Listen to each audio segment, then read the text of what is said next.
Oi, gente, tudo bem? Meu nome é Carolina Félix, eu sou advogada aqui em Portugal e hoje eu vou falar um assunto muito importante para vocês. Muitos clientes solicitam a nacionalidade portuguesa e adquirem a nacionalidade portuguesa e esquecem que a partir do momento que você tem a aquisição da nacionalidade portuguesa, surgem obrigações suas com o Estado português. E hoje eu vou alertar para vocês, Carol, o que é que eu faço? Adquirir a nacionalidade portuguesa, quais são os meus direitos e, em especial, aqui nesse vídeo, quais são as minhas obrigações perante minha nova nacionalidade. Então, atenção, gente, acontece que muitas pessoas adquirem a nacionalidade, fazem a solicitação do passaporte e esquecem o que precisam fazer. Vamos a isso, vamos direto ao assunto.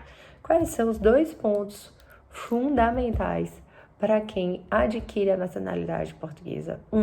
Vocês precisam entender que se você é português, em Portugal exige que todo português ele atualize o seu estado civil. O que é isso, Carol?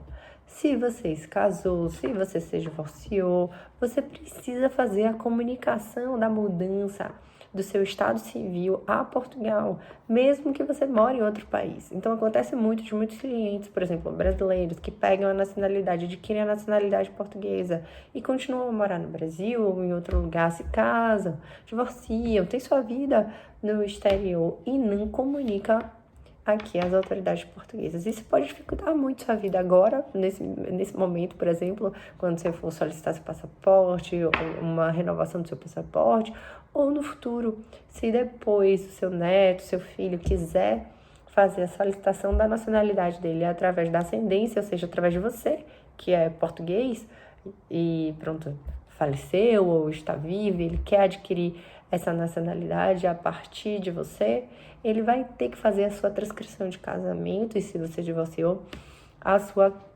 averbação de divórcio. Então, atualizar o estado civil é uma obrigação a partir do momento que você se torna português, e você, deixando isso arrumado, facilita a sua vida hoje, já que você não vai ser impedido de fazer os atos da vida civis, como, por exemplo, tirar a carteira de identidade, passaporte, e no futuro também, para os seus descendentes que assim queiram a nacionalidade portuguesa. A outra questão, que essa para mim é fundamental e vocês não podem perder de vista, é a seguinte: a questão fiscal. A partir do momento que vocês se tornam portugueses, vocês têm obrigações também com as finanças de Portugal. Essas obrigações, elas precisam estar dentro do seu radar. Ou seja, você precisa entender que você, sendo português, fazendo a solicitação do seu NIF e não morando aqui em Portugal, comunique a Portugal que você não mora, que você não tem nem sua residência civil em Portugal, nem sua residência fiscal em Portugal. Então, atenção, essa é a dica de ouro e isso ninguém sabe.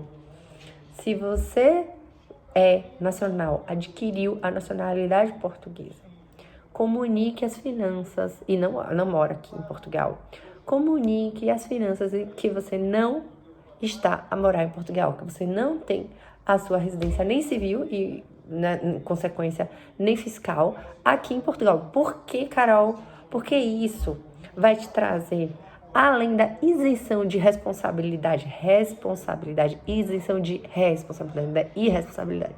de responsabilidade de fazer a declaração do imposto de renda aqui em Portugal, por exemplo. Se você não é residente aqui, não tem residência fiscal aqui, você não precisa fazer a declaração, no geral, fazer a declaração do imposto de renda aqui em Portugal, no geral, né, gente? E também, uma das questões mais importantes é você um dia vindo ao território português, voltando a morar, ou se nunca morou, passando a morar pela primeira vez no território português, e você tendo estado 5 anos fora do território português, mesmo para portugueses, as pessoas não sabem disso, há um benefício fiscal do residente não habitual. Então vamos lá, aos pouquinhos, recapitulando. Se você tem a sua nacionalidade, a primeira a gente já falou, já tratou, questão civil. A segunda questão, a questão fiscal. É importante você comunicar as finanças. que você não tem residência nem civil nem fiscal aqui, em Portugal. Porque, a partir daí, você demonstra as finanças que você não tem maiores obrigações, mesmo sendo português. E, se um dia você retornar a Portugal e precisar fazer imposto de renda, tiver rendimentos, você tem acesso a benefícios fiscais, como, por exemplo, o residente não habitual, que é aquele benefício para a pessoa que passou 5 anos, seja ela português ou estrangeiro, que passou 5 anos fora do território nacional e do território português e voltou para Portugal ou veio pela primeira vez a Portugal, ela tem um benefício de 10 anos de IRS, numa alíquota de IRS que pode ser menos da metade. Então, já aconteceu, eu tô falando muito isso para vocês, porque eu já peguei muitos casos de clientes portugueses que, por exemplo, adquiriram a nacionalidade através da mãe, do pai, do avô, e aí, mas nunca estiveram em Portugal, mas na época tiraram o NIF, não foram muito orientados, não prestaram atenção, e agora, na vida adulta, decidem vir a Portugal e eles solicitam residente não habitual, porque eles sabem que não só para estrangeiros, mas também para portugueses, esse benefício pode ser concedido se você passou os últimos 5 anos fora de Portugal. E quando eles chegam aqui e fazem esse pedido, eles são surpreendidos com, por que foi indeferido? Portugal, as finanças trazem um despacho que coloca, não, porque você sempre foi residente aqui, você nunca comunicou que não saiu. Nunca saiu de Portugal. E aí você precisa provar, entra com processo administrativo. Às vezes você não consegue fazer esse tipo de prova e você perde um benefício de 10 anos numa alíquota que muitas vezes é menos da metade. Então, isso é um dos exemplos. Tem a questão também da declaração fiscal. Se você é português, você tem obrigações com as finanças. Então, se você é português e demonstra que você não está a morar aqui, essas obrigações, elas já diminuem, você não cai em coimas, em responsabilidade por conta de não atender aos requisitos. Então, hoje, meu alerta, rapidamente, depois eu posso falar mais profundamente sobre cada um dos pontos, mas eu só quis fazer um brief para vocês, um parêntese, é que, pegando a nacionalidade portuguesa, não é só adquirir o passaporte, o assento de nascimento, a carteira de identidade portuguesa.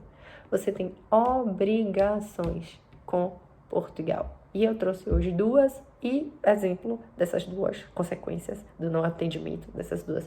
Mas tem muitas outras. Então, você não precisa de um profissional só na hora de fazer a solicitação da nacionalidade.